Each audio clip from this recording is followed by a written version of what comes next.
Мен қазір автобус күтіп тұрмын остановкада. Бізде далада осындай жаңбыр жауып тұр, ал мен курсқа бара жатқан болатынмын.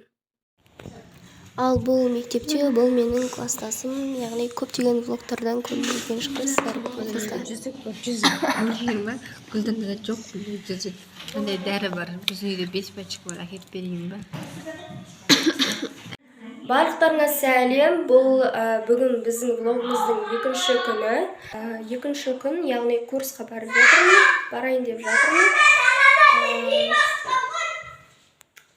Енді мен қазір мектептен келген кейін үйге келдім. Енді қазір шығатын боламыз. Мен қазір кешке салқын болғандықтан үстіме осындай костюмді алып алатын боламын. Не осылай енді қазір мен қазір үйден шықтым. Енді мен шығып кетіп бара жатырмын.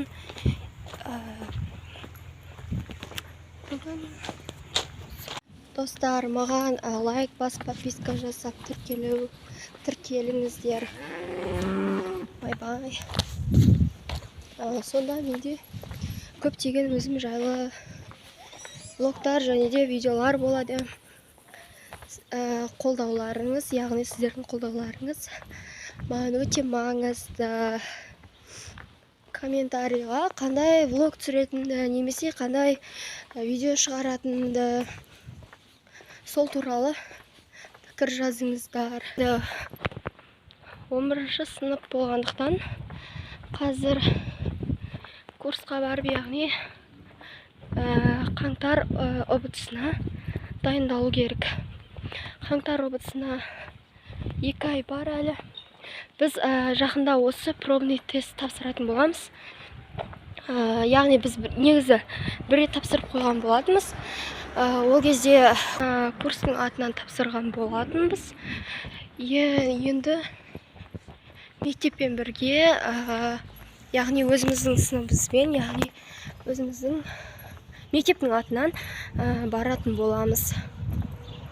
Енді соны жақында салатын боламын, қандай балл жинағанымды.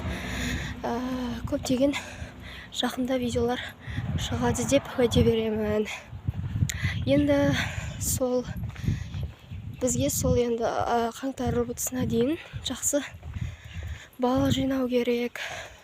Айтпақшы, мен бәріңіз білетін шығарсыздар.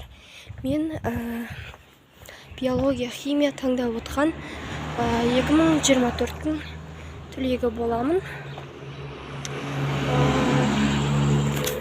Сол достар, және де комментарийға маған енді көп балл жинауға, яғни тілектес болыңыздар, яғни грантты ұтып алуға дейін маған тілектес болыңыздар.